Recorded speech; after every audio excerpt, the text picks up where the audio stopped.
Queen Letizia of Spain warns Princess Leonor, "Don't marry him, love crisis erupts today." Spain expected a quiet day for the royal family, another poised appearance, another polished headline, but then, Queen Letizia told Princess Leonor not to marry him. Not now, not ever. And the real shock, Leonor didn't walk away, she fought back. It began quietly, a private conversation behind palace walls. Just a mother and her daughter. Just two royals discussing a future that suddenly felt more fragile than anyone imagined. Leonor had been glowing for weeks, drifting through the Zarzuela palace with a softness no military training could harden. Everyone knew the reason. She had fallen in love. Not with a prince, not with a diplomat's son, not with someone the monarchy would easily accept, but with someone who made her laugh, who grounded her, who made her feel like a young woman. Not a future queen shaped by obligation. Yet today, this love story collided head first with the hardest truth of royalty. Queen Letizia saw something in him Leonor didn't. Something that terrified her, and this raises the first curiosity loop. What could possibly scare the Queen of Spain enough to tell her daughter, her heir, her pride, "Don't marry him"? It happened during a rare moment alone.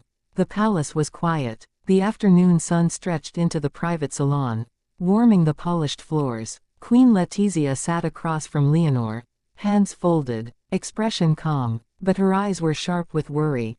Leonor thought they were simply talking about her week, about her military training, about the photos Spain couldn't stop discussing.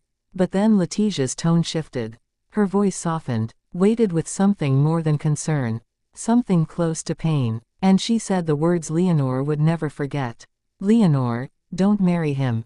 There was no anger, no judgment, just a mother's trembling fear. And that sparks our next question. What did Letizia know that Leonor didn't? Queen Letizia has always been fiercely protective. Not of the crown, but of her daughters. She knows the dark corners of royalty. She knows the cost of marrying into the monarchy. She lived it. She survived it. And she never wanted Leonor to experience that same suffocation. But today's warning wasn't about royalty's pressures. It was about something else. Something personal. According to palace insiders, Letizia had discovered unsettling information about the young man. Not scandal, not betrayal, but something deeper. He wasn't prepared for Leonor's future. Not emotionally, not socially, not politically. Letizia wasn't worried he'd hurt Leonor. She was worried he'd break under the weight of loving a future queen. And that opens the next curiosity loop. Why did Leonor reject her mother's warning instantly? And what does that reveal about the state of their relationship? Leonor, for all her discipline, for all her training, for all her inherited composure, is still 19, still human, still in love, and love can be defiant. When Letizia warned her, Leonor didn't distance herself. She didn't agree. She didn't even hesitate. She simply said, "I choose him, not the crown." The words didn't come from rebellion.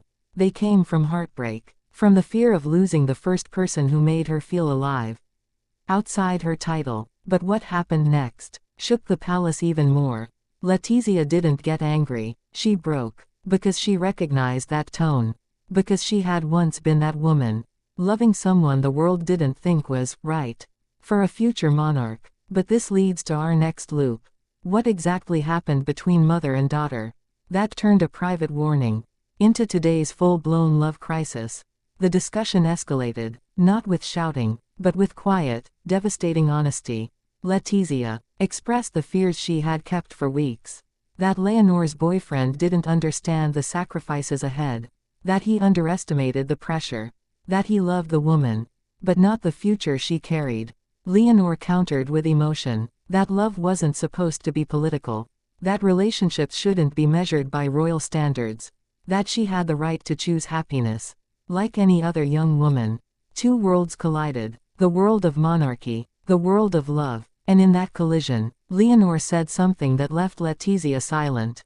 "If you trusted me to lead a nation, trust me to choose who holds my heart." But the crisis wasn't finished. Because the palace had yet another variable. King Felipe VI. And his reaction surprised everyone. While Letizia and Leonor struggled through emotional turbulence, Felipe quietly observed from afar. He had always taken a more measured approach. More rational, more strategic. But this time, he stepped in not as a king, but as a father. He listened to both sides. To Letizia's fear, to Leonor's hope, and then he revealed something that stunned them both. He met the young man. Privately, quietly, without Leonor knowing, and his impression wasn't what Letizia expected. Felipe didn't see a threat. He didn't see a mistake. He saw a young man overwhelmed, terrified, and deeply, wholeheartedly in love. But this created the next loop. If Felipe saw hope, why did Letizia still insist Leonor walk away? Letizia's warning wasn't about the young man. Not really. It was about Leonor, her daughter, her child, her heart. She didn't want Leonor to marry someone who might crumble under the global pressure. She didn't want her daughter caught in a marriage that would slowly suffocate her dreams. And most importantly, she didn't want Leonor to make her biggest life decision while still recovering from the demands of military life, royal expectations, and the loneliness of growing up in the public eye. Letizia wasn't saying, "Don't marry him." She was saying, "Don't lose yourself to love that isn't ready for who you are becoming." But that leads to our next loop. How did Leonor's boyfriend react when he found out the Queen of Spain had warned against him? When he learned of Letizia's warning, he didn't lash out. He didn't defend himself. He didn't run to the press. He asked to see Leonor. Privately, in the gardens behind Zarzuela.